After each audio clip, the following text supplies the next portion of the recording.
Hello good morning dear all of you student, welcome back your Aadhesh Pathshala platform. I hope आप सभी की तैयारी बहुत ही बढ़िया और शानदार तरीके से चल रही होगी। हम लोग पढ़ रहे हैं यूजीसी नेट जेआरएफ दिसंबर 2025 और जून 2026 कौन से पेपर वन में हम लोग की अभी ये यूनिट चल रही है। आप लोग को दिख ही रही होगी हायर एजुकेशन। जो पहली बार इस चैनल पर आए हैं, राधेश पाठशाला के अपने इस मंच पर आए, सबसे पहले राधेश पाठशाला को सब्सक्राइब कीजिए, क्योंकि मैं आप सबको UGC net JRF paper one पढ़ा रहा हूँ, वो भी फ्री ऑफ कॉस्ट, पूरा कंप्लीट पेपर वन यूट्यूब पर। इसकी 2 यूनिट आईसीटी कम्युनिकेशन फिनिश हो चुकी हैं। बिल्कुल आप जाइए प्लेलिस्ट से और उनको देखना प्रारंभ कीजिए। नोट्स सभी क्लासेस के आपको टेलीग्राम चैनल पे मिल रहे हैं। टेलीग्राम चैनल की लिंक चैनल के डिस्क्रिप्शन में देख लीजिए, मिल जाएगी आपको। तो आते हैं आज की क्लास पे। हायर एजुकेशन भी लगभग हम खत्म करने पे और बढ़ चुके हैं। 2-3 क्लास में मेरे हिसाब से ये, या फिर इसके बाद एक क्लास और लगेगी। समथिंग समथिंग 1-2 क्लास में हम कंप्लीट कर लेंगे। और आज के बाद मैं ये सोच रहा हूँ, आज की ये जो क्लास है हम लोग की, जैसे कि जो विद्यार्थी अभी तक क्लास देखते हैं, हायर एजुकेशन को पढ़ते हुए आए, सभी के नोट्स आपको प्रॉपर दे दिए गए। क्लास नंबर 13 की भी नोट्स मैंने आज डाल दी हैं ग्रुप में, आप जाके चेक कर लीजिए। क्लास नंबर 13 की भी नोट्स आपको मिल जाएंगे, ठीक है। पारंपरिक एजुकेशन जो हमारे जितने भी इंस्टीट्यूट्स थे, उन सभी की मैंने आपकी चर्चा कर दी थी। एनईपी 2020 हम पढ़ चुके, क्लास नंबर 12 में अलग से एनईपी पढ़ा है। कल की लास्ट क्लास में हमने एक टॉपिक पढ़ा है। अगर आप देखा जाए ना, क्लास नंबर 12 और 13 दो सेपरेट अलग अलग टॉपिक्स पे क्लासें बनी। कैसे? क्लास नंबर 12 एनईपी 2020, कितना इंपॉर्टेंट है क्लास, पता है आप सभी को। एक है आपके पास ओरिएंटेड, जितनी भी हमारे इंस्टीट्यूट है, ठीक है। ओरिएंटेड इंस्टीट्यूट जितने भी हमारे इंडिया में इंपॉर्टेंस है, क्या उनकी इंपॉर्टेंस है, क्या उसकी डेफिनेशन है, वो सब के सब क्लास नंबर 13 पे हम समझ चुके हैं। तो आप जाइए वो सब पुराने लेक्चर्स देखिए जिन्होंने अभी तक नहीं देखे हैं, ठीक है। और सबसे महत्वपूर्ण चीज, पीवाईक्यूज लगाना प्रारंभ कर दीजिए। अभी तक जिन्होंने नहीं किए, मैं हर क्लास में बोल रहा हूँ चिल्ला चिल्ला के। क्यों बोल रहा हूँ? जब आप पीवाईक्यूज लगाओगे और जब आपके आंसर्स बनेंगे जब रिवीजन करके, तो आपको खुद पता चल जाए कि पीवाईक्यू की कितनी अहमियत है, ठीक है। मैथ हमारी चल रही है, मैथ की भी लगभग 4 क्लासेस हो चुके हैं। अच्छा, मैथ की अभी 3 हो चुकी है, चौथी क्लास अभी 12 बजे प्ले हो जाएगी आपके पास, आज ही स्टार्ट हो जाएगी। और हायर एजुकेशन की आज की जी क्लास के बाद या तो हम क्लास की सीरीज चलाएँगे, या फिर हम सिंपल से एक टॉपिक्स उठाएँगे। स्वयं प्रभा, ठीक है, इस तरीके के जितने भी इनिशिएटिव गवर्नमेंट्स के चलते हैं वहाँ से पढ़ेंगे। अब एक-एक करके बहुत सारी चीज़ें पढ़ने वाले हैं। आप निश्चिंत रहिएगा, ठीक है? कुछ स्कीम्स हमने निकाली, वो प्लानिंग वगैरह भी हम देख लेंगे आज के लेक्चर में। तो आज हम पढ़ेंगे कुछ बॉडीज़, कुछ ऐसी बॉडीज़ होती हैं हायर एजुकेशन में, शिक्षा के क्षेत्र में। उन बॉडी से प्रारंभ करके हम आगे की तक बढ़ेंगे। सबसे पहले, सबसे पहली जो आज का हमारा जो टॉपिक स्टार्ट होने वाला है, न्यू टॉपिक्स ही समझ लीजिए। अब हम सीधे-सीधे फैक्ट पे बात करेंगे, बहुत जल्दी, ठीक है? बहुत बड़ा यूनिट है। आप सब कहोगे, "सर आपने इतना हमें नोट्स दे दिए, इतना पढ़ा दिया, इतना सब याद कैसे करोगे?" तो यार इसके लिए तो है ना, मैं सच बताऊँ ना, मैं कुछ नहीं कर सकता, ठीक है? पढ़ना पड़ेगा तो पढ़ना पड़ेगा। बहुत बड़ी यूनिट है ना यार, क्या करोगे? 5 प्रश्न का सवाल है, 5 प्रश्न से सारी सरकारें बदल जाती है एक-एक बोर्ड से, एक 2-2 बोर्ड से, एक-एक सीट से सरकारें बदल जाती हैं। तो फिर ये तो फिर जेआरएफ का एग्ज़ाम है, करना तो पड़ेगा। 5 प्रश्न लेकर आना है तो इतना तो मेहनत करना पड़ेगा यूनिट 10 में। क्या लिखा है इसमें? हम इसमें पढ़ने वाले जितनी भी हमारी एपेक्स रेगुलेटरीज़ बॉडीज़ होती है हायर एजुकेशन की, उन सबको हम समझने वाले हैं। क्या होती हैं? ऐसी कुल 6 बॉडीज़ हैं भारत सरकार की। कितनी बॉडीज़ हैं? कुल 6 बॉडीज़ हैं, जो सबसे इम्पोर्टेंट है, जो हायर एजुकेशन को पूरे सँभाले हुए हैं। उनको रेगुलेट करती हैं, उनको विनियमित करती हैं, उनको फंडिंग देती हैं, उनके लिए रूल्स रेगुलेशन तय करती हैं, ठीक है? शिक्षा के क्षेत्र में शिक्षा से संबंधित अन्य जितने भी प्रकल्प होते हैं, सभी को रेगुलेट करना, विनियमित करना, क्लियर? उन सभी का जो कार्य, हमारे पास कुछ ऐसी संस्थाएँ, रेगुलेटरीज़ बॉडीज़ बनाई गई हैं, जिसको हम कहते हैं कि एपेक्स रेगुलेटरीज़, यानी उच्च शिक्षा में जो हमारे शीर्ष होते हैं, शीर्ष नहीं, एपेक्स। हमारी एपेक्स रेगुलेटरीज़ बॉडीज़ पूछी जाती हैं, कभी-कभी 5-6 ऑप्शंस दे दिए जाते हैं, इनमें से पूछिए, इनमें से शीर्ष निकाय कौन-सा है? अब शीर्ष की जब बात आ जाती है, तो सबसे टॉप की बात होती है और सेंट्रल लेवल पे बात होती है, स्टेट लेवल पे नहीं होती, किसी क्षेत्रीय स्तर पे नहीं होती, किसी क्षेत्रीय परिभाषा को संदर्भित नहीं करती। केंद्रीय स्तर पर जो हमारी रेगुलेटरीज़ बॉडी होती है, जो हमारी उच्च शिक्षा को विनियमित, रेगुलेट, नियम वगैरह बनाना, उनको प्रबंधित करना, जैसे हमारी यूजीसी भी एक सेंट्रल हायर एजुकेशन की सबसे मेन बॉडीज़ है। इसी प्रकार की और बहुत सारी बॉडीज़ होती है, उन सब पे चर्चा करेंगे। तो सबसे पहले एक डेफिनिशन देख लेते हैं इंग्लिश वाली, इस बार आज इंग्लिश से स्टार्ट करते हैं। लिखा है, ठीक है? इंग्लिश में लिखा, in India several apex regulatories body work to maintain the quality, गुणवत्ता की बात की जा रही है, स्टैंडर्ड यानी कि मानक and policy framework to higher education, their role is not limited to granting recognition. तो सब केवल मान्यता देना नहीं होती इन सबका कार्य, but also include determining the direction of education, promoting research, updating, ठीक है, curriculum and aligning education with social and national needs. कौन कौन सी हमारे पास बॉडीज है? यूजीसी है, ठीक है, AICTE है हमारे पास, NCTE है, NAC है, NTA है, नेशनल टेस्टिंग एजेंसी। ये शीर्ष निकाय तो नहीं कहेंगे हम इसको, NTA को यहाँ पे, ये शीर्ष निकाय तो नहीं है हमारी, ये तो सिर्फ एक हमारी जो टेस्ट लेने वाली एजेंसी NTA जो आपके नेट, नीट, JEE और भी बहुत सारे एग्जाम्स NTA के द्वारा कराए जाते हैं, ठीक है राष्ट्रीय निकाय है, पर ये एग्जाम लेने वाली एक संस्था है, ठीक है, जो टेस्टिंग के एग्जाम्स लेती है हमारी जितनी भी। परंतु अभी हम पढ़ेंगे कौन कौन सी सबसे 6 इंपॉर्टेंट है, इसके अतिरिक्त और भी अन्य निकाय हम पढ़ेंगे। हिंदी में पढ़ लेते हैं, क्या डेफिनेशन लिखी कि भारत में उच्च शिक्षा की गुणवत्ता मानक नीति निर्धारण के लिए शीर्ष नियामक संस्थाएं कार्यरत हैं। ठीक है सर, इन संस्थाओं का कार्य क्या है? केवल मान्यता देना नहीं है, ये देखिए फिर लिखा है, केवल मान्यता देना नहीं है कि आप कौन सी यूनिवर्सिटी चलाओगे, आप कौन सा संस्थान भारत में प्रचलित करोगे, कैसे आप कार्य करोगे, कैसे आप शिक्षा दोगे, नहीं, बल्कि शिक्षा की दशा भी तय करना है कि जो एजुकेशन है वे किस वे में जाएगी। समान शिक्षा की बात की जाएगी, गुणवत्तापूर्ण शिक्षा की बात की जाएगी, इक्वलिटी एजुकेशन की बात की जाएगी, वोकेशनल एजुकेशन की बात की जाएगी, ताकि जिससे जो रोजगार परक एजुकेशन हो, ठीक है ना, रिसर्च को बढ़ावा देने वाली एजुकेशन होना चाहिए, पाठ्यक्रम में सुधार करना, शिक्षा को सामाजिक तथा राष्ट्रीय आवश्यकताओं से जोड़ना है।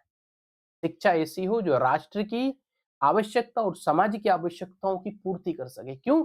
आज जो यूथ पढ़ रहा है, कल इस देश की, इस समाज की, इस सोसाइटी की, इस नेशन की बागडोर तो उसी के हाथ में। तो शिक्षा व्यवस्था कैसी होगी? शिक्षा व्यवस्था ऐसी हो जिससे हमारे समाज का, हमारे राष्ट्र का स्वयं शिक्षा प्राप्त करने वाले, यानी आपके व्यक्तित्व का भी विकास हो। जब आपके व्यक्तित्व का विकास होगा तो हमारे समाज का विकास होगा। जब समाज जब विकसित होगा तो राष्ट्र का विकास होगा, तभी तो विश्व गुरु बनेगा भारत। तभी तो आज हमारी लार्ज नंबर 1 इकोनॉमी कैसे बनेंगे? तभी हम बन पाएंगे जब हमारे पास प्रोडक्शन ऑफ क्वालिटी बढ़ेगी, प्रोडक्शन ऑफ नंबर से ज्यादा होगी, तब जाके बढ़ेगा। देखते हैं ये कब होता है। चलिए, सबसे पहले हम पढ़ते हैं अपनी यूजीसी से, देखते हैं यूजीसी वगैरह हम अच्छे से पढ़ चुके, कब स्थापना होती है। प्रश्न आप सबके लिए मुझे बताएंगे, यूजीसी की स्थापना कब होती है, ठीक है, एंड इसे कॉन्स्टिट्यूशनल बॉडीज कब बनाए, संवैधानिक निकाय इसको कब बनाया गया था। 2 ईयर आपको इसमें मुझे बताएंगे कमेंट करके, ठीक है। चलिए, अरे यार क्या बताऊं, इसी में दिया हुआ। यूजीसी 1956, यूजीसी एक्ट 1956 के अंतर्गत इसकी स्थापना होती है। डिटेल से यूजीसी को पढ़ चुके हैं। पहली एक बॉडी आप समझ लिए, यूजीसी हो गई हमारी एक इंपॉर्टेंट। क्या कार्य करती है यूजीसी? विश्वविद्यालय को मान्यता देती है, अनुदान और वित्तीय सहायता यानी कि ग्रांट देती है, शिक्षा की गुणवत्ता और मानक निर्धारित करना, अनुसंधान और समन्वय को बढ़ावा देना, ठीक है, ये सब आप अच्छे से समझ चुके हैं। एक आती है अखिल भारतीय तकनीकी शिक्षा परिषद, यानी कि all India council of technical education.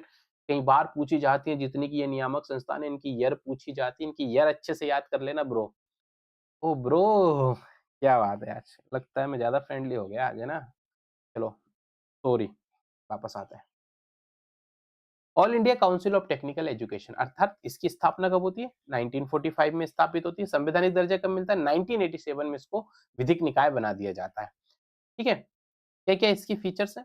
तकनीकी और प्रबंधन शिक्षा की देखरेख करना है, टेक्निकल एजुकेशन से रिलेटेड है ना, तो टेक्निकल और प्रबंधन यानी कि टेक्निकल और मैनेजमेंट एजुकेशन की देखरेख करना, नए संस्थानों पाठ्यक्रमों को अनुमति देना, ठीक है, तकनीकी मानक गुणवत्ता और नवाचार को बढ़ावा देना, ये सब कार्य कौन करती है? हमारी अखिल भारतीय तकनीकी शिक्षा परिषद के द्वारा किया जाता है। एक और परिषद है सर, जिसको हम कहते हैं वास्तुकला परिषद, यानी कि सीओ, यानी कि काउंसिल ऑफ आर्किटेक्चर, ठीक है, काउंसिल ऑफ आर्किटेक्चर। क्या है सर ये? स्थापना होती है 1972 में, आर्किटेक्चर एक्ट लाया जाता है 1972 के तहत, तो उसी के तहत इसकी स्थापना की जाती है। इसका कार्य क्या होता है सर? वास्तुकला शिक्षा और पेशे का नियमन करना, आर्किटेक्चर संस्थान और डिग्री को मान्यता देना। अब इसमें समझाने वाली चीजें कुछ नहीं है, सिंपल सी याद करना है और पढ़ना है। आर्किटेक्चर का पंजीकरण और पेशेवर मानक को तय करना, ठीक है। फिर एक और संस्थान हम स्थापित करते हैं,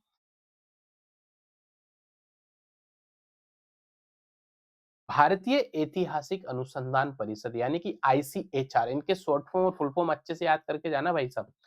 Indian council of historical research, Indian council of historical research, काट दी, ठीक है। Indian council of historical research क्या है ये, पढ़ लेते हैं इसको। स्थापना कब होती है, 1972 में होती है। कार्य क्या होते हैं इसके, ऐतिहासिक शोध को प्रोत्साहित करना। जितने भी हमारी हिस्टोरिकल रिसर्च होती है उसको ये क्या करती है, प्रमोट्स करने का कार्य करती है। शोध परियोजना और फेलोशिप का संचालन करना, ऐतिहासिक दस्तावेज और प्रकाशनों को बढ़ावा। याद रखना, Indian council of historical research की स्थापना होती है 1972, ठीक है।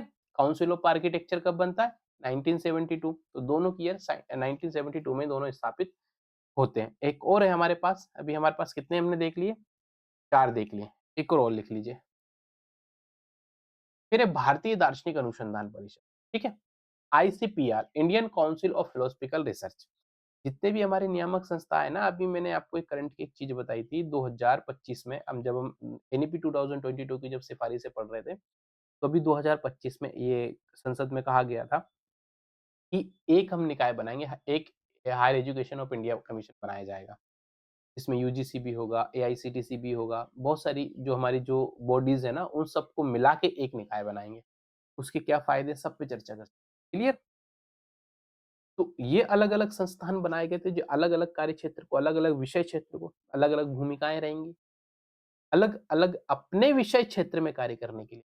अब जैसे कि ये है भारतीय दार्शनिक अनुसंधान परिषद यानी कि Indian council of philosophical research, ICPR. क्या है, 1977 में इसकी स्थापना की गई थी। कार्य क्या था, दर्शन शास्त्र में याद रखना भारतीय दर्शन की सबसे ज्यादा बात होती है।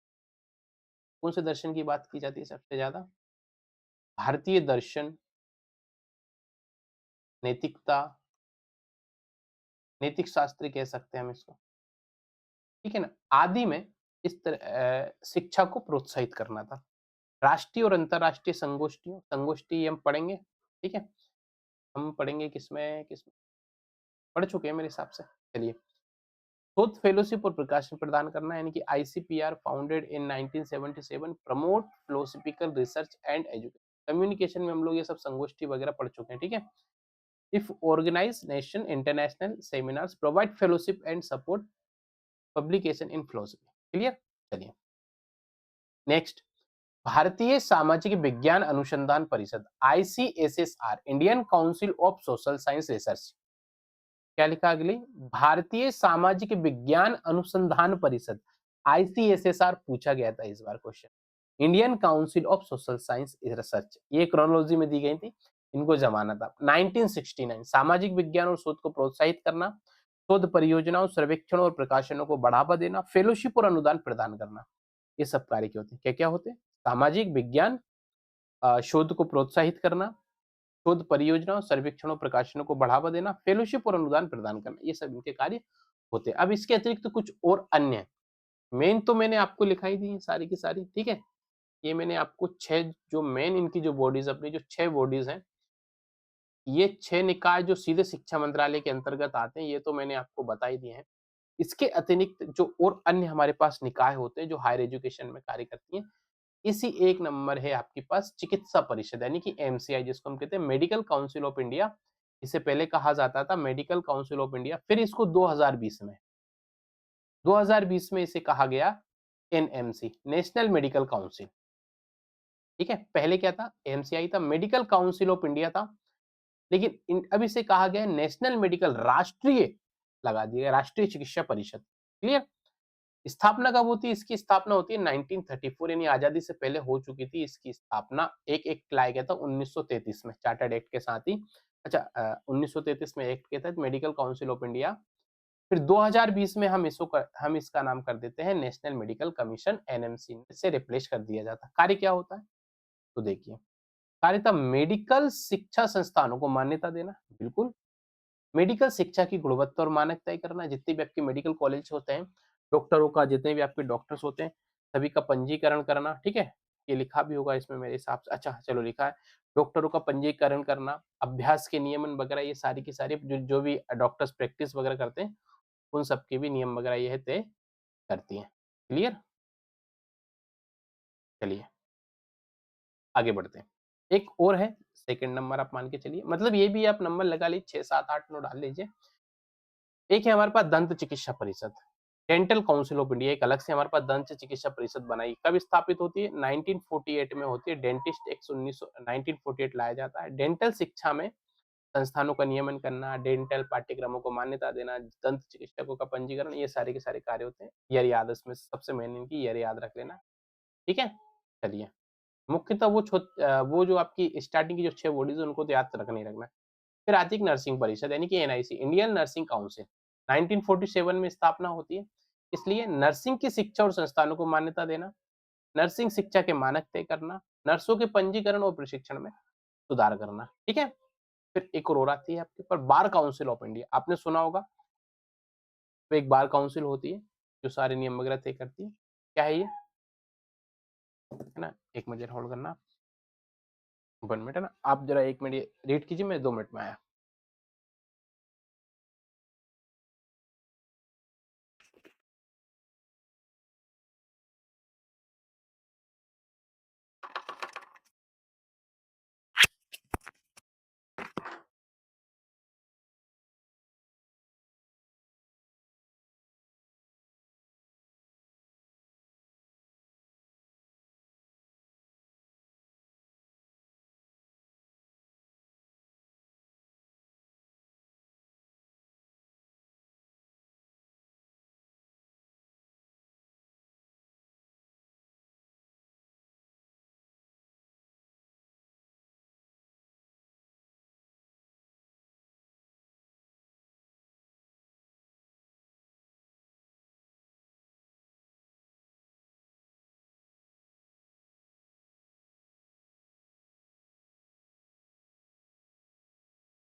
चलिए, माफ़ी चाहूँगा, थोड़ा-सा व्यवधान हो झेलना पड़ा आपको।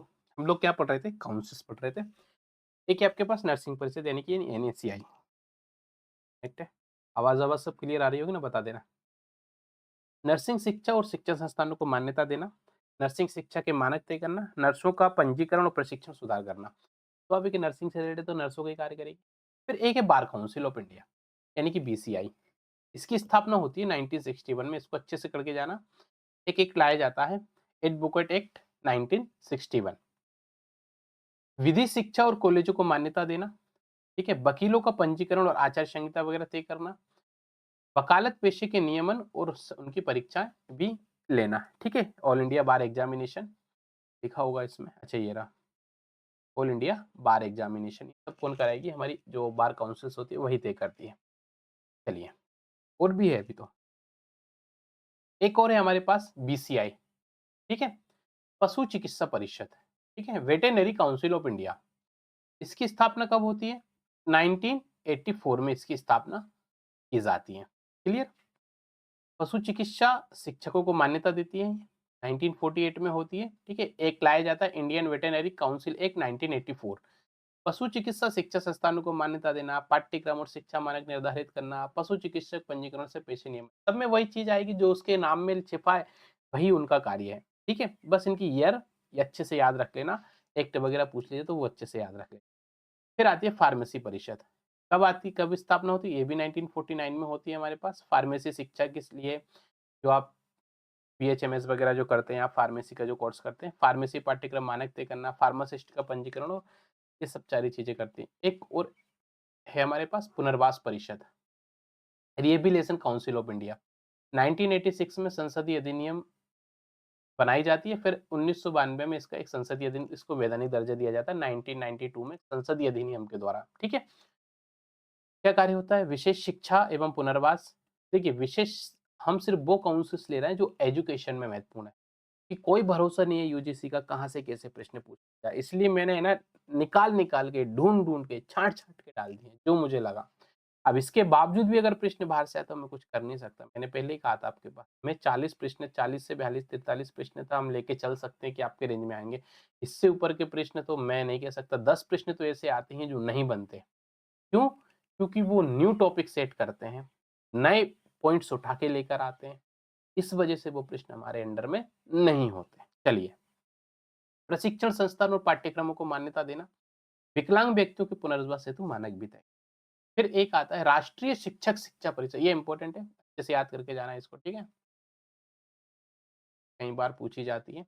इसकी ईयर अच्छे से लिखना, कब बना है? 1995 में और 1993 के एक एक्ट लाया गया था, फिर इसकी स्थापना होती है 1995 में। National council for teacher education, शिक्षक शिक्षा संस्थानों को मान्यता देने का कार्य कौन करती है? हमारी यही संस्था है जो मान्य। बीएड, एमएड जैसे प्रशिक्षण कार्यक्रमों का नियमन करना, गुणवत्ता शिक्षक शिक्षा को प्रोत्साहित करना, ये सारे कार्य हैं, ठीक है? अब कुछ ऐसे इंस्टीट्यूट जो राष्ट्रीय महत्व के इंस्टीट्यूट, क्लियर? और उनका संरक्षण पूरी तरह से सरकार के द्वारा। ये कौन से संस्थान होते हैं? क्या इसकी परिभाषा होती है? क्या इनका स्वरूप होता है? क्या इनकी प्रकृति होती है? इन सबको हम समझें। ये सब आपको हिंदी समझ में तो आती है ना? मैं प्रकृति, प्रारूप, स्वरूप इतना तो आता होगा ना? चलिए ना, नेचर थोड़ा-थोड़ा बता दिया करो अगर हिंदी इंग्लिश में कोई दिक्कत आए तो आपको। परिभाषा की बात करें, देखिए राष्ट्रीय महत्व का संस्थान वह होता है जिसे संसद के अधिनियम यानी एक्ट ऑफ पार्लियामेंट के माध्यम से, एक्ट ऑफ पार्लियामेंट के द्वारा स्थापित या मान्यता दी जाती है, या तो स्थापित किया जाता है और उसे मान्यता दी जाती है। औपचारिक तौर पे ये विश्वविद्यालय नहीं होते, नहीं कहा जा सकता, बल्कि ये क्या होते हैं? ये स्वायत्त संगठन या स्वायत्त संस्थान होते हैं, यानी ऑटोनोमस बॉडीज होती हैं, ऑटोनोमस ऑर्गेनाइजेशंस कह लीजिए, ऑटोनोमस इंस्टीट्यूट्स कह लीजिए इनको आप, ठीक है? ये लिखा भी है, ऑटोनोमस इंस्टीट्यूशंस एंड ऑर्गेनाइजेशंस कह लीजिए आप इनको। ये संस्थान हायर एजुकेशन डिपार्टमेंट यानी department of higher education, ministry of education के प्रशासनिक नियंत्रण में कार्य करते, सीधे-सीधे उन्हीं के नियंत्रण में कार्य करते। इन्हें उपाधि प्रदान करने का अधिकार होता है, लेकिन ये किसी अन्य विश्वविद्यालय या कॉलेज से एफिलिएट नहीं हो सकते। जैसे कि आपको मैं बता दूं, दिल्ली विश्वविद्यालय है हमारे भारत की, अभी इलेक्शन हुए हैं, आज रिजल्ट भी आया है वहां पे, है ना? चुनाव वगैरह के। कहाँ गया हमारा पेन? नहीं दिख रहा मुझे, ये रहा। अब जैसे कि मान के चलिए हमारे पास एक यूनिवर्सिटी है डीयू, ठीक है? डीयू है सर। डीयू क्या है? एक यूनिवर्सिटी है। अब इस यूनिवर्सिटी से बहुत सारे कॉलेज संबंधित, जैसे मिरांडा हाउस वगैरह, अब इतना मुझे एग्जैक्ट नहीं पता है किस यूनिवर्सिटी आता है। कुछ बहुत सारे इनके अंतर्गत कॉलेज होते हैं, दिल्ली के आसपास की, जो दिल्ली का जितना भी क्षेत्र होगा वहाँ के इनसे कॉलेज संबंध होते हैं, ठीक है? जैसे हम मान के चलते हैं हमारा बीयू है, बरकत उल्लाह भोपाल यूनिवर्सिटी, या इंदौर की देवी अहिल्याबाई यूनिवर्सिटी, या सागर की डॉक्टर हरि सिंह गौर सेंट्रल यूनिवर्सिटी। अब इन यूनिवर्सिटी से बहुत सारे कॉलेज जुड़े होते हैं, यानी विद्यालय महाविद्यालय जुड़े होते हैं, ठीक है? एफिलिएट होते हैं। ऐसा इनके साथ नहीं होता, ठीक है? ये एक सिर्फ स्वायत्त संगठन या स्वायत्त इंस्टीट्यूट्स होते हैं, ऑटोनोमस होते हैं। ये डिग्री दे सकते हैं, परंतु ये किसी भी अन्य संबंधित कॉलेज के लिए हम नियम वगैरह तय नहीं। अब जैसे भोपाल है, भोपाल के अंदर गुना की गुना जिले के भी, गुना के तो शायद नहीं है। हाँ, राजगढ़, मैं आपको कुछ डिस्ट्रिक्ट्स आपके बता देता, राजगढ़ है, सीहोर है, भोपाल स्वयं एक जिला है और कुछ जिले हैं आस-पास के विदिशा वगैरह के। वहाँ के जो महाविद्यालय, कॉलेज हैं, वो सीधे-सीधे किस यूनिवर्सिटी से संबंधित? बीयू से। आपके भी यदि आप कोई छोटे से जिले में होंगे, मान के चलिए कोई महाराष्ट्र से, कोई छोटा जिला होगा, वहाँ की यूनिवर्सिटी पुणे में लगती होगी, तो आस-पास के जो कुछ हैं, वो सीधे-सीधे उनसे एफ़िलिएट करेंगे। तो ये चीज़ें आपको समझ में आनी चाहिए, ऐसी चीज़ें भी पूछ ली जाती हैं, ठीक है? चलिए नेक्स्ट क्या और क्या है इनकी विशेषताएँ? ऐसे विशेष क्षेत्र में उच्च स्तर की शिक्षा, अनुसंधान और कौशल विकास प्रदान कर सकें, जो राष्ट्र की प्रगति और प्रतिस्पर्धात्मक, ये देखिए, यहाँ वो लाइन आ गई है जो इनमें इन्होंने पहले कही थी। क्या कही थी इन्होंने? ये रहा, देखिए, अनुसंधान और कौशल विकास प्रदान कर सके और राष्ट्र की प्रगति और प्रतिस्पर्धात्मक क्षमता के लिए अत्यंत आवश्यक। अर्थात इंग्लिश में आपको इसको और अच्छे से समझ में आएगी। स्किल डेवलपमेंट इन फील्ड, ठीक है, critical for national progress and competitiveness, their establishment is necessary because ordinary universities cannot offer the required level of specialization and autonomy. अब बताइए, आप समझ में आ गए ना इंग्लिश में पढ़ के? कुछ इसलिए मैं कहता हूँ पेपर 1 को हिंदी और इंग्लिश दोनों में बोलना। हिंदी नहीं आती समझ में, वहाँ इंग्लिश ज़्यादा अच्छे से समझ में आ जाए, ठीक है? समझ में आ गया?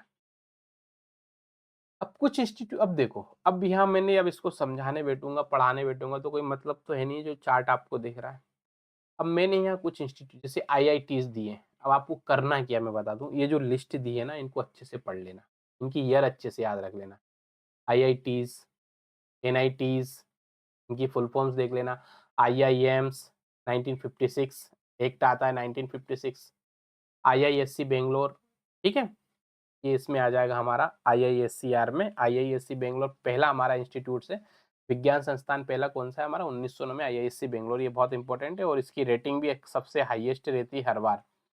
भाई साहब सबसे टॉप पे रहता है ये रैंकिंग में। एनआईआरएफ रैंकिंग हम पढ़ेंगे अभी, 2025 की एनआईआरएफ रैंकिंग आ गई तो इस बार क्वेश्चन बहुत ज़्यादा बनने के चांसेस रहते हैं, ठीक है?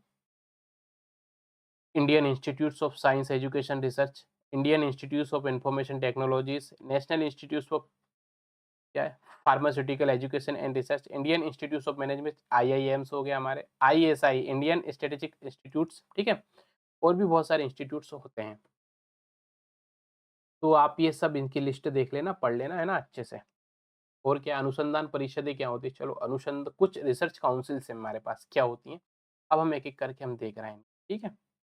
अनुसंधान परिषदें भारत सरकार के द्वारा स्थायी स्थापित एक स्वायत्त ऑटोनोमस बॉडीज होती हैं, स्वायत्त निकाय होती है जिनका उद्देश्य विभिन्न क्षेत्र में जैसे कृषि, पशु चिकित्सालय विज्ञान, सामाजिक विज्ञान, इतिहास, दर्शन के उच्च स्तरीय में शोध को प्रोत्साहन करना। अनुसंधान है तो स्वाभाविक है भाई, शोध को ही प्रोत्साहन करेंगे। ये परिषदें प्रशासनिक रूप से उच्च शिक्षा विभाग या विज्ञान एवं प्रौद्योगिकी मंत्रालय के अधीन कार्य करती हैं। ये किसी विश्वविद्यालय से संबंध नहीं होती, वही की वह, क्योंकि स्वायत्त निकाय है तो विश्वविद्यालय से संबंध नहीं होती, परंतु शोध परियोजनाओं, अनुदानों, फेलोशिप और प्रकाशनों के माध्यम से शिक्षा एवं अनुसंधान संस्थानों को सहायता प्रदान अवश्य करती हैं, ठीक है। चलिए, समझ में आ गया आपको? अब कुछ अनुसंधान परिषदों की मैंने यहाँ पे लिस्ट दे दी, जैसे कि ICR Indian council agriculture of research, स्थापना कब होती है? 1929 में होती है, ठीक है। इसी तरह ICMR Indian council of medical research, council of scientific and industrial research CSIR, ICSSR Indian council of social science and research, ICHS ICHR Indian council of historical research, ICPR, NIRDPR, ये सारी की सारी आप इनकी ईयर वगैरह अच्छे से आप पढ़ के जाएंगे, ठीक है, कि क्या रिलेटेड है, क्या कार्य, अच्छे से आप इसको देख के जाएंगे, कोई भी चीज़ आपसे छूटे ना, इसका याद रखेंगे। फिर इसके बाद एक चीज़ और इम्पोर्टेंट आती है, इंटर यूनिवर्सिटी सेंटर्स, ये क्या होते हैं सब देख लेते हैं। देखिए, ये क्या होते हैं? अंतर विश्वविद्यालय केंद्र, ऐसे स्वायत्त, ये भी ऑटोनोमस होते हैं, ऐसे निकाय होते हैं जिन्हें यूजीसी के द्वारा स्थापित किया जाता है। किसके द्वारा स्थापित किया जाता है?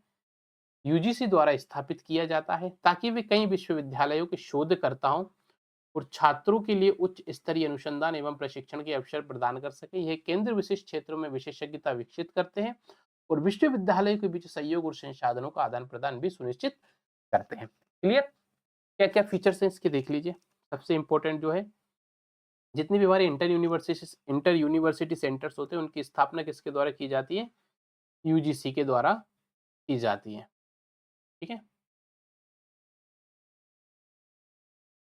ऑटोनोमस बॉडीज होती हैं विशिष्ट क्षेत्र में, यानी कि एक स्पेशल सब्जेक्ट या कह लीजिए विशेष क्षेत्र में उच्च स्तरीय नहीं, एक हाई लेवल की अनुसंधान और प्रशिक्षण यहाँ पे इनका कार्य होता है। कई विश्वविद्यालयों के बीच संसाधन और ज्ञान का साझा उपयोग, यानी कि कम्युनिकेशन किया जाता है। स्वतंत्र उपाधि नहीं होती इनकी, याद रखिएगा, बिल्कुल स्वतंत्र उपाधि नहीं होती है। पेरेंट यूनिवर्सिटी से संबंध छात्रों को रिसर्च ट्रेनिंग सुविधा ये प्रदान करती हैं। ठीक है, ये मैंने की याद रखना। अब मैंने कुछ इसकी लिस्ट भी दे दी है सर। आपने कुछ इंटर यूनिवर्सिटी है, जैसे कि एक आपका IUCAA 1988 में इसकी स्थापना होती है। एस्ट्रोनॉमी एस्ट्रोफिजिक्स में एडवांस रिसर्च के लिए इसका उद्देश्य इसकी स्थापना की गई थी। कहाँ पर इसकी स्थापना की गई थी? इनकी लोकेशन अच्छे से याद रखना, 1988 पुणे महाराष्ट्र में। ठीक है, सबसे पहला इंटर यूनिवर्सिटी सेंटर हो गया आपका ये। 1964 यूनिवर्सिटी की रिसर्च ट्रेनिंग को प्रमोट करना। ठीक है, एक ही आपकी पूछ लिया जाए आपसे, यूजीसी डी, ये इंपॉर्टेंट है, अच्छे से पढ़ के जाना। ये मुझे लग रहा है पूछा जा सकता है, पूछा गया है पहले भी। 1982 में nuclear science and physics research के लिए उद्देश्य था इसका। तो जैसे इनफ्लिबनेट, ये इंपॉर्टेंट है, अभी आगे भी बताऊंगा मैं आपको इनफ्लिबनेट, जब मैं आपको स्वयं प्रभा, स्वयं, स्वयं प्लस, ये सारे के जब डिजिटल सरकार के इनिशिएटिव जब हम पढ़ेंगे डिजिटल एजुकेशन लर्निंग में, तब आपको मैं यहाँ इन सब चीज़ों से परिचित। इनफ्लिबनेट क्या है? इसका फुल फॉर्म होता है इंफॉर्मेशन लाइब्रेरी नेटवर्क सेंटर। कहाँ पर है? ये गांधीनगर गुजरात में है। इसकी लोकेशन आप अच्छे से याद कर लेना। ठीक है, ये भी एक ऑटोनोमस इंस्टीट्यूट है आपका, इंटर यूनिवर्सिटी सेंटर है यूजीसी का। इसकी स्थापना होती है 1991 में। ठीक है, फिर आपके पास CEC कंसर्टम फॉर एजुकेशनल कम्युनिकेशन 1985, ये न्यू दिल्ली, स्वयं में जब हम पढ़ेंगे, न्यू दिल्ली इसका हेडक्वार्टर है। ठीक है, यूजीसी और ऑटोनोमस के द्वारा, यूजीसी द्वारा स्थापित, ये भी ऑटोनोमस संस्थान है। समझ में आ गया आपको? तो ये पढ़ लेना आप सारे के सारे। अब आती है एक सबसे इंपॉर्टेंट, डीम्ड यूनिवर्सिटी। बहुत फेमस टॉपिक है, कई बार पूछा जाता है, डीम्ड यूनिवर्सिटी पूछ ली जाती है, परिभाषाएं पूछ ली जाती हैं, क्या क्या डीम्ड यूनिवर्सिटीज हैं। ठीक है, देखो इसकी परिभाषा क्या है। देखो, डीम्ड यूनिवर्सिटी वे उच्च शिक्षा संस्थान होते हैं जिन्हें यूजीसी एक्ट 1956 के द्वारा सहित भारत सरकार के द्वारा एक विशेष मान्यता दी जाती है, ताकि वे स्वायत्त रूप से पाठ्यक्रम, शोध और परीक्षा संचालन कर सकते हैं। इन यूनिवर्सिटियों को अपना पाठ्यक्रम, रिसर्च वगैरह, परीक्षा संचालन करने का अधिकार होता है। ठीक है, इन्हें यूनिवर्सिटी कहा जा सकता है, लेकिन इन्हें स्वायत्त संस्थान ही माना जाता है, ऑटोनोमस संस्थान ही इनको माना जाता है। क्लियर? ये अपने नाम से डिग्री प्रदान कर सकते हैं, किसी अन्य विश्वविद्यालय से एफिलिएट नहीं होते, बस इतना याद रखें। डीम्ड यूनिवर्सिटी जो होते हैं ये अन्य विश्वविद्यालय से संबंध नहीं होते, ये डिग्री दे सकते हैं परंतु एफिलिएट नहीं होते। परीक्षा करा सकते हैं, पाठ्यक्रम भी अपने अनुसार रख सकते हैं कोई भी डीम्ड यूनिवर्सिटी, और उच्च शिक्षा के क्षेत्र में नवाचार और गुणवत्ता को सुनिश्चित करते, सरकार के साथ मिलकर ही थोड़ा कार्य करते, परंतु स्वायत्तता इन्हीं के पास होती है। क्लियर? सरकार फंडिंग वगैरह भी करती है थोड़ी बहुत। ठीक है, यूजीसी के द्वारा स्थापना की आवश्यकता क्या थी सर? उच्च गुणवत्ता और विशेषज्ञ क्षेत्रों में स्वायत्त शिक्षा देना था, ऑटोनोमस एजुकेशन हमको प्रदान करना था। विशिष्ट क्षेत्रों में शोध और नवाचार को प्रोत्साहित करना, सामान्य विश्वविद्यालयों के ढांचों से अलग एक फ्लेक्सिबल और ऑटोनॉमी सुनिश्चित करना था। बिल्कुल, ये फ्लेक्सिबिलिटी एजुकेशन में होना बहुत जरूरी है आज के टाइम। ठीक है, हमने एक पीपीपी मॉडल पढ़ा था, ठीक उसी प्रकार से आप कहें, पर ये पीपीपी मॉडल ना होकर एक तरीके से ऑटोनोमस बॉडीज के रूप में कार्य करते हैं। प्रभावशाली छात्रों, शोधकर्ताओं को अंतरराष्ट्रीय स्तर पर प्रतिस्पर्धाओं के योग्य भी बनाना बहुत अच्छी बात है। किसी भी डीम्ड यूनिवर्सिटी बनने की प्रक्रिया क्या होती है, चलिए देख लेते हैं। ठीक है, ये अलग से इसको हम इसलिए पढ़ रहे हैं क्योंकि पूछा जाता है इसको डिटेल से। संस्थान यूजीसी को आवेदन करता है। ठीक है, इंस्टीट्यूशनल अप्लाई तो यूजीसी, जो भी इंस्टीट्यूट होगा वो सबसे पहले यूजीसी को अप्लाई करेगा। यूजीसी समिति संस्थान का मूल्यांकन करेगी। शैक्षणिक स्तर पर अनुसंधान, गुणवत्ता, इंफ्रास्ट्रक्चर, फैकल्टी, इन सब चीजों का पूरा परीक्षण किया जाएगा। यदि वो संस्थान योग्य पाया जाता है तो केंद्र सरकार की सिफारिश पर यूजीसी इसे डीम्ड टू बी यूनिवर्सिटी घोषित भी कर सकती है। क्लियर? क्या क्या शर्तें हैं इसकी? संस्थान को अपने पाठ्यक्रम में परीक्षा की स्वतंत्रता होती है। गुणवत्ता बनाए रखने के लिए नियमित निरीक्षण, यूजीसी की गाइडलाइन का पालन करना अनिवार्य होता है। ये निगरानी क्या है इनकी? यूजीसी और केंद्रीय शिक्षा मंत्रालय दोनों समय समय पर इसकी समीक्षा करते हैं। यानी कि अब आपने बना दिया, अब ऑटोनोमस बन गया, हो सकता है वो छात्रों से पैसे बहुत ज्यादा वसूल रही है वो डीम्ड यूनिवर्सिटी, सरकार के मानकों के आधार पर शिक्षा नहीं दे रही हो, एनईपी 2020 के आधार पर एजुकेशन नहीं प्रमोट कर रही, कोई फीस जो है वो बहुत अधिक वसूल कर रही हो, आरक्षण की व्यवस्था उसमें ना हो। आरक्षण एडमिशन प्रोसेस में हम आरक्षण रहती है सभी में, कैटेगरीज वाइज हमको एडमिशन सीटें अलॉट की जाती है, वो व्यवस्था नहीं है। तो इन सब चीजों की निगरानी के लिए यूजीसी और केंद्र मंत्रालय, शिक्षा मंत्रालय दोनों ही समय समय पर इन सब का समीक्षा करते हैं। अगर गुणवत्ता में कमी पाई जाती है तो उसकी मान्यता रद्द कर दी जाती है, फिर आपको कोई भी सहायता यूजीसी की तरफ से नहीं मिलेगी। ठीक है, और भी कुछ इसकी क्राइटेरिया है वो देख लीजिए। देखिए, एनआईआरएफ, एनआईआरएफ, ठीक है, ये भी हम पढ़ने वाले हैं। किसी भी विशेष श्रेणी में लगातार 3 वर्षों तक एनआईआरएफ में लगभग शीर्ष में 50 स्थान में शामिल होना पड़ेगा, तो आपको डीम्ड यूनिवर्सिटी का दर्जा दिया जाए। समग्र एनआईआरएफ रैंकिंग में लगातार 3 वर्षों तक शीर्ष, यानी टॉप 100 में तो रहना ही है, साथ में किसी एक विशेष क्षेत्र में टॉप 50 में आपकी यूनिवर्सिटी आना चाहिए। ये इंपॉर्टेंट लाइन है, देख लीजिएगा। ठीक है, कुछ और अन्य योग्यता, उच्च गुणवत्ता वाले शैक्षणिक अनुसंधान संस्थान होना चाहिए, बिल्कुल एक्सलेंट इंफ्रास्ट्रक्चर एंड फैकल्टीज आपके पास होना चाहिए। ठीक है, contribution in research in publication में आपका योगदान होना चाहिए। आवेदन के समय मानक यूजीसी और केंद्रीय शिक्षा मंत्रालय की गाइडलाइन का पालन करना चाहिए। तो ये सारी की सारी इसकी क्राइटेरियाज होते हैं जो आपको डीम्ड यूनिवर्सिटी का दर्जा दिया जाएगा सरकार की। क्लियर? भारत की पहली डीम्ड यूनिवर्सिटी कौन सी थी? चलिए, ये कई बार पूछा गया। भारत की जो फर्स्ट डीम्ड यूनिवर्सिटी थी उसका नाम था आईआईएससी बेंगलोर।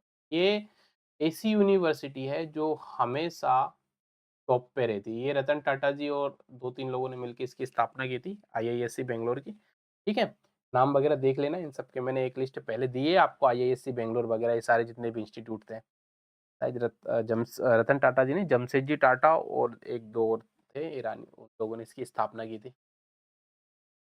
स्थापना कब हुई थी? 1909 में हुई थी इसकी स्थापना। फिर इसको यूजीसी एक्ट सेक्शन के तहत इसको डीम्ड यूनिवर्सिटी कब बनाया गया था? 1958 में इसको डीम्ड यूनिवर्सिटी का दर्जा दिया गया था। एक एक्ट है हमारे पास, उसका एक सेक्शन, एक क्लोज है सेक्शन 3, उसके तहत यूजीसी को ये राइट है इसको डीम्ड यूनिवर्सिटी बनाने का।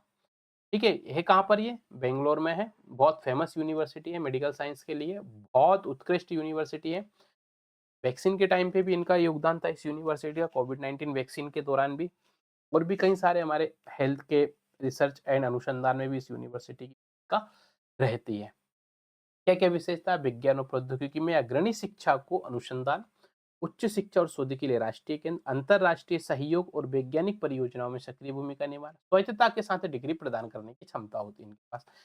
जब ऑटोनोमस की बात आती है तो बस इतना रखना, वो यूनिवर्सिटी स्वायत्त अपने नाम से जाने, जिसकी आईआईएससी बेंगलोर, अब वो एक ही केंद्र है, एक ही सेंटर, उसका अन्य कोई उसका कॉलेज। अब जैसे मैं बीयू की बात करूंगा तो बीयू से, अब जैसे मैं बरकतुल्लाह विश्वविद्यालय या फिर देवी अहिल्याबाई विश्वविद्यालय इंदौर की मैं बात करूंगा, तो या फिर मैं विक्रम यूनिवर्सिटी उज्जैन की बात करूँ, मैं डॉक्टर हरि सिंह गौर यूनिवर्सिटी सागर की बात करूँ, सेंट्रल यूनिवर्सिटी की, या फिर मैं बीएचयू इलाहाबाद की मैं बात करूं, सॉरी बीएचयू बनारस की यदि मैं बात करूं, या इलाहाबाद यूनिवर्सिटी की बात करूं, तो इनके साथ बहुत सारे कॉलेज एफिलिएट होते हैं। अब आप पूछोगे सी कि आप इलाहाबाद यूनिवर्सिटी से हो, मैं कहूंगा हाँ। अच्छा, इलाहाबाद यूनिवर्सिटी में कौन से कॉलेज से? अब उसके अंतर्गत बहुत सारे कॉलेज हैं जो उससे एफिलिएट हैं। तो ये चीजें हैं। एक होता है मेस्ट यूनिवर्सिटी का कैंपस, बाकी अन्य एफिलिएट कॉलेज। लेकिन जितनी भी ऑटोनोमस इंस्टीट्यूट्स होते हैं इनका अपना किसी कॉलेज से संबंध नहीं होता, ये स्वायत्त होते हैं, ये डिग्री दे सकते हैं परंतु किसी अन्य कॉलेज को रेगुलेट नहीं कर सकते। ठीक है, इनको नियंत्रण कौन करेगा? यूजीसी करती है, यानी शिक्षा मंत्रालय की, और अन्य अधिकारियों के द्वारा इसका नियंत्रण देखरेख की जाती है समय समय। क्लियर? चलिए आगे बढ़ते हैं। अब मैंने कुछ डीम्ड यूनिवर्सिटी की लिस्ट दे दी है सर, देख लीजिए।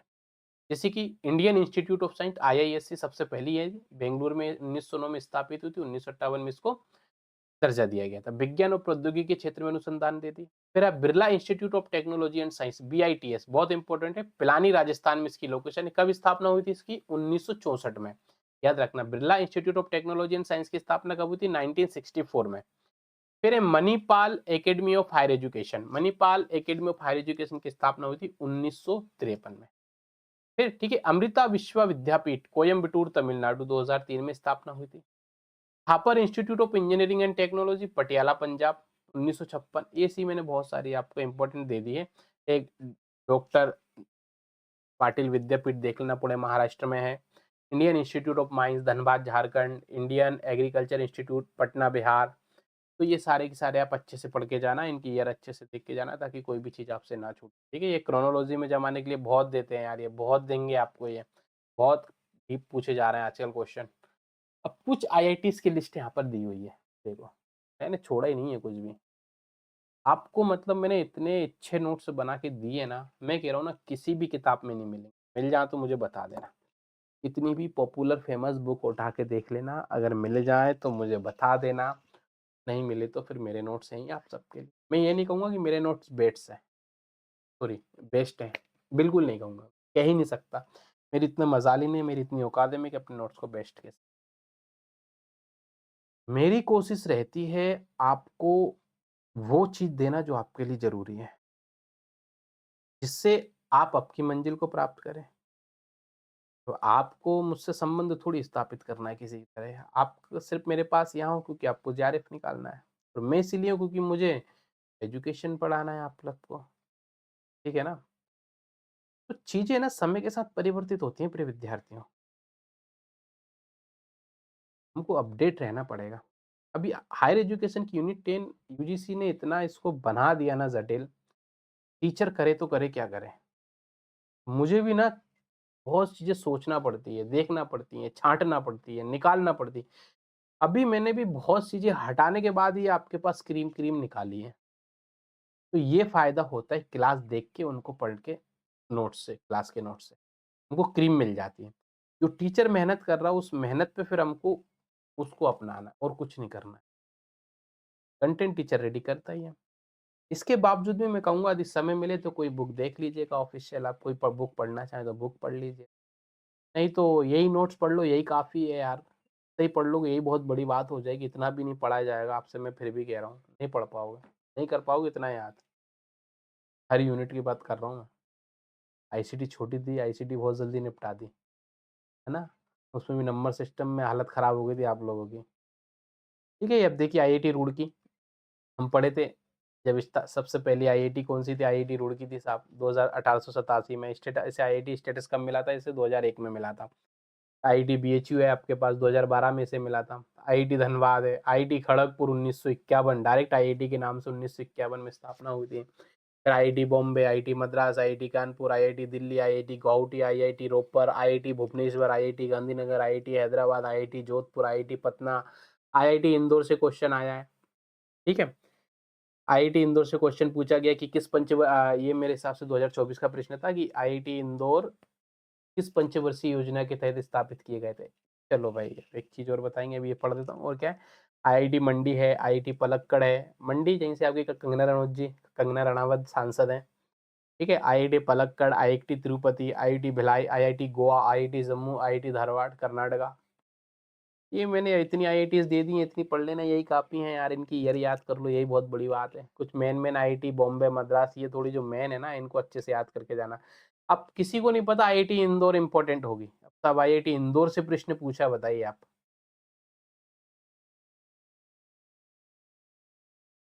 2009 में स्थापना हुई थी। अब पूछ लिया किस पंचवर्षीय योजना के तहत ऐसे प्रश्न पूछ लिए जाते हैं। तो पंचवर्षीय योजना अच्छे से पढ़ के जाना पड़ेगा। सभी 12 की 12 पंचवर्षीय योजना अभी तक मोदी जी ने तो बंद करी थी पंचवर्षीय, 5 ईयर प्लानिंग कमीशन बंद हो ही चुका है। 5 ईयर के लिए हम एक कमीशन लेकर आते थे, वो सिफारिशें होती थी उन सबकी, क्या टारगेट्स किए जाते थे कि अगले 5 साल तक कैसे कार्य करना है। अब तो सरकार जो प्लानिंग बनाती है, वो सिर्फ़ 5 साल पे नहीं बनाती, ये 10 साल की, कुछ क्षेत्र होते हैं जहाँ वो 10 साल की प्लानिंग को लेके चलते हैं। कुछ अब जैसे कि 2047 की विज़न है, 2035 की विज़न है, 2025 तक के विज़न है, ऐसे 25-25 साल के, 30-30 साल के, 40-40 साल के तक प्लान सरकार लेके चलती है। इस तरह की अब प्लानिंग चलने लगी, क्लियर? पहले हर 5 साल की एक प्लानिंग बनती थी। चलिए और भी अब कुछ एक लिस्ट मैंने आपको आईआईएम्स की दे दी है, लो साहब बताओ आप मुझे। कहीं नहीं मिलेगी आपको, मैं कह रहा हूँ ऐसी लिस्ट आपको। आईआईएम से दे दिए मैंने सारे आपको, इनकी स्थापना कर जो जितने भी इम्पोर्टेंट अपने आईआईएम से सब अच्छे से याद करके जाना। आईआईएम से इंदौर 1996, शिलांग है, त्रिची है, रोहतक है, उज्जैन है, नागपुर है, विशाखापत्तनम, काशीपुर, जम्मू, सूरत, नागालैंड, संबलपुर, अमृतसर, बीरभूम, रायबरेली, इतने तो दे दिए, इतने पढ़ लेना पर्याप्त है यार। मध्य प्रदेश के 2 हो गए। क्या करूँ यार, मध्य प्रदेश का हूँ ना, तो मुझे मध्य प्रदेश सबसे पहले नज़र आता है भैया अपने डेस्कटॉप। भैया बाकी राज्य वाले बुरा मत मानना, भारत बसता है मेरे अंदर। यही प्रश्न इन नाम जो लेता हूँ ये प्रश्न पूछे जा चुके हैं, इसलिए मैं उनके नाम लेता हूँ। वो क्या ना, वो चीज़ें दिख जाती है ना, हाईलाइट रहती है तो जल्दी बता देते हैं। अब जैसे कि आईआईएम अहमदाबाद से पूछा गया प्रश्न, आईआईएम कोलकाता, आईआईएम बेंगलोर, ये तो इम्पोर्टेंट है। आईआईएम लखनऊ, कोझिकोड, ये बहुत इंपॉर्टेंट है, यहाँ से प्रश्न पूछे जाते हैं। आईआईएम नागपुर से पूछा जाता है, प्रश्न पूछा गया इनकी स्थापना कब हुई थी, क्रोनोलॉजी में दे देंगे जमाने के लिए, मिलाते रहो, भटकते रहो। अच्छा पहले कोझिकोड बना था, नागपुर बना था, नहीं पता तो नहीं पता, तो अच्छे से याद करके जाना भाइयों ने, सब क्रोनोलॉजी में लिस्ट दी है। और क्या है, चलो कुछ और इंस्टीट्यूट दिए हैं मैंने, जैसे कि भारतीय विज्ञान संस्थान है हमारे पास, आईआईएससीआर कोलकाता, आईआईएससीआर, अच्छा हाँ, जितने भी हमारे विज्ञान संस्थान है ना, उन सब की लिस्ट भी दे दी है मैंने, ठीक है। ये पढ़ के जाना आप, ठीक है। आईआईएससीआर कोलकाता है, ये बेंगलोर है, आईआईएससी बेंगलोर है, आईआईएससीआर कोलकाता, आईआईएससीआर पुणे, आईआईएससीआर मोहाली, आईआईएससीआर भोपाल, भोपाल में भी है, कहाँ पर है, अच्छा भोपाल में 2008 में स्थापना हुई थी।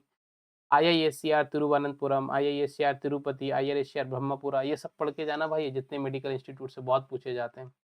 ओ माय गॉड, ये क्या लिस्ट है, इसको देख लेते हैं। चलिए, इंडियन इंस्टीट्यूट ऑफ आईआईआई, अच्छा हाँ, ये टेक्निकल इन्फॉर्मेशन वाली जितनी भी है, जितनी भी आपके पास आईआईआईटी इंस्टीट्यूट्स हैं, उन सब की भी लिस्ट दे दी है, पढ़ लेना, कोई दिक्कत नहीं। Indian institute of information technology design and manufacture Jabalpur, Indian institute of information technology design and manufacture Kurnool, ये सब के सब जितनी भी आपकी आईआईटी जितनी भी आपके इंस्टीट्यूट से हैं, उन सब की भी लिस्ट अपन ने दे दी है, ठीक है। पहली कब स्थापना हुई थी, क्रोनोलॉजी में नहीं है क्या ये लिस्ट, 1997 पहली है, अटल बिहारी वाजपेयी इंडियन इंस्टीट्यूट, चलो भाई ये याद रख लेना इसमें आप, ये है ना, Indian institute of information technology design manufacture है, कहाँ चला गया, अच्छा ये ऊपर वाली है भाई, ये नहीं है ये भाई। अटल, छोटे छोटे है ना यार वर्ड, आपको पता नहीं दिख भी रहे होंगे कि नहीं दिख रहे होंगे, नोट्स में देख लेना, खूब अच्छे देखेंगे ना। Atal Bihari Vajpayee Indian institute of information technology and management Gwalior 1997, फिर एक होती है आपकी Indian institute information technology Allahabad 1999, अच्छा इससे पहले एक और 1998 में Hyderabad, Indian institute of information technology Hyderabad, ठीक है। ये 3 है टॉप 4-5, दिन को अच्छे से याद करके जाना है यार, कुछ भी पूछ सकते हैं, मैं कुछ नहीं कह सकता भाई। इतना कर लो ना, हायर एजुकेशन में जितना अभी तक पढ़ा है ना, काफ़ी है। नहीं अभी काफ़ी नहीं, कुछ अब न्यू टॉपिक से जो आजकल पूछे जा रहे हैं सबसे ज़्यादा, जिनसे प्रश्न बन रहे हैं, वो भी कल की क्लास में निपटा देंगे। अब होती है हमारे पास एक ओपन, अभी देखते हैं हमारा कितना समय हो गया, ये इसको ख़त्म करना है अभी, ठीक है। ये लिस्ट आपने देख ली है, चलिए और पढ़ लेते हैं। ये 48 मिनट हो चुके हमारी क्लास को लग, हम लोग काफ़ी कुछ पढ़ चुके हैं, आप लोगों को दिख रहा होगा, है ना। तो पढ़ आप लोग, क्या खत्म रहने दे इतना ही। इंदिरा गांधी, चलो ओपन यूनिवर्सिटी कल पढ़ेंगे, नया टॉपिक है उसके अंदर, इग्नू वगैरह को पढ़ लेंगे, स्टेट ओपन यूनिवर्सिटीज़ वगैरह हैं, लिस्ट में दूंगा। फिर इसके उसी के अंतर्गत अब 5 ईयर प्लानिंग कमीशन भी हम देख लेंगे, ठीक है। ये लिस्ट भी दे दी है, बहुत कुछ है यार। के नोट्स है ना, ऐसा करेंगे मैं एक साथ दे दूंगा, अलग अलग की जगह एक साथ ही पूरा का पूरा ये पढ़ने वाले हैं हम लोग, समझेंगे हम इसको अच्छे से। देखिए इसको ना समझ लेंगे ना आप लोग एक बार क्लास देख के, तो फिर दूसरी बार जब रिवीजन करेंगे तो दिक्कत, मैंने क्लास तो लगेंगे यार इसमें, तो अच्छा लगता है ना, सबकी बनी गई होगी, आप लोग की कॉलेजों में है, बहुत है भाई अभी तो हायर एजुकेशन। चलो डेली एक क्लास लेंगे, देखते हैं 3-4 क्लास में जितने में भी हो जाएगा। आज समाप्त करते हैं मेरे हिसाब से, अब हमें ख़त्म करना चाहिए अपनी क्लास को, है ना। कल हम पढ़ेंगे ओपन यूनिवर्सिटीज़ क्या होती हैं, जल्दी जल्दी समझते हुए चलेंगे, क्लियर, कोई दिक्कत नहीं है। नोट्स मैं एक साथ दे दूँगा आपको या तो फिर इतने ही दे दूँगा, ठीक है? चलिए, नोट्स दे दूँगा आज के भी, डोंट वरी, आप तक आज के सारे नोट्स दे दूँगा। क्लास के नोट्स मिल समय लगेगा 4 दिन, तो आप 3-4 दिन वेट क्यों करें, क्योंकि बहुत सारे बच्चों की है ना क्लासेस हो चुकी हैं अब तक। तो मैं ऐसा नहीं करूँगा, अभी बहुत कुछ पढ़ना है हमको, 4-5 क्लासेस और लगेंगी अभी तो। 14 क्लास है तो कम से कम मानिए अभी तो 3 क्लास में भी लग जाएँगी। क्योंकि हमको अच्छे से मैं समझा दूँगा ना आपको एक बार क्लास में, तो फिर दिक्कत नहीं आएगी आपको रिवीज़न करने में। जो पहली बार इन सब चीज़ों को पढ़ रहे हैं, जो दूसरी-तीसरी बार पढ़ रहे हैं उन्हें तो कोई दिक्कत है ही नहीं है यार। उन्हें तो क्लास देखने की आवश्यकता नहीं है, बस नोट्स पढ़िए आप, ठीक है? तो मिलते हैं फिर अपन कल अगली एक नई क्लास में, और अभी 12 बजे आपके पास मैथ की क्लास स्टार्ट हो जाएगी, तो मैथ पढ़िए। और मैं बिल्कुल क्षमा प्रार्थी हूँ आप सभी से, माफ़ी चाहूँगा अभी 2-3 क्लास नहीं ले पाया था। बहुत ज़्यादा दिक्कत थी मेरे साथ में, भागम-भाग में यूँ निकल रहे थे 2-3 इधर से उधर दौड़, यहाँ जा रहे हैं, वहाँ जा रहे हैं, घंटों-घंटों की ट्रैवलिंग हो रही थी। आउट बस अभी जे मान लीजिए मैं कल ही आया हूँ अपने निवास स्थान पे। थोड़ा-सा एक दिन मैंने बॉडी को रिलैक्स दिया, तबीयत भी खराब हो सकती है, बॉडी को रिलैक्स करना ज़रूरी है। आप लोग भी जब पढ़ें, तो ये मत सोचें कि एग्ज़ाम में कम समय बचा है, लगे रहो। थोड़ा शरीर को रिलैक्स भी देना है, परंतु पढ़ाई अच्छे से करना है। वास्तविक और स्थायी सफलता का कोई शॉर्टकट नहीं हो, बता दूँ मैं। शॉर्टकट के चक्कर में बिल्कुल मत रहना कि पीवाईक्यूज़ लगा लेंगे या सर के नोट्स से बस पढ़ लेंगे, या सर कुछ पीवाईक्यूज़ या एमसीक्यूज़ करा दे उससे काम हो जाएगा। उससे काम बनेगा नहीं आपका, उससे काम बिगड़ जाएगा आपका। बेहतर है आप अच्छा पढ़िए, खूब पढ़िए, दिल लगा के पढ़िए। जितने भी आप अपने एफर्ट लगा सकते हैं, और मैं बताऊँ हायर एजुकेशन की बात करूँ आपसे, हायर एजुकेशन में माँगेगा भाई मल्टीपल। आपको शॉर्ट नोट्स बना लो। देखो मैंने अब ये जो मैंने ये लिस्ट खुली हुई है, आप अब इसमें शॉर्ट नोट्स बनाने की ज़रूरत है नहीं है। वैसी चीज़ें तो मैंने दे दी हैं, मैं क आपके लिए इतनी चीज़ें मैंने लिस्ट्स बना के दे दी हैं साहब। आपको ढूँढना ही नहीं है, पढ़नी ही नहीं है कुछ चीज़ें। कुछ चीज़ों में तब आपको मेहनत करना पड़ेगा। उसके लिए अब जैसे कि हमने एंशिएंट एजुकेशन जब पढ़ा था, तो आपको मेहनत करके पूरा निकालना पड़ेगा, एक चार्ट बनाना पड़ेगा यूनिवर्सिटी का, सभी प्राचीन थे। मॉडर्न्स का आपको बनाना पड़ेगा, जितने भी आयोग वगैरह सबकी ईयर अच्छे से याद करना पड़ेगा। यही पूछे जाते हैं हायर एजुकेशन। थ्योरी वाले प्रश्न की उम्मीद मत करना, बहुत कम, कोई गारंटी नहीं है। ठीक है ना? तो मिलते हैं फिर अपन कल अपनी एक नई क्लास के साथ, नई ऊर्जा के साथ, नए नवाचार और विचारों के साथ। तब तक के लिए आप सभी स्वस्थ रहें, व्यस्त रहें, खूब मेहनत कीजिए, अच्छा खाएँ। जय हिंद सभी साथियों को। मिलते हैं कल फिर, है ना? Bye bye.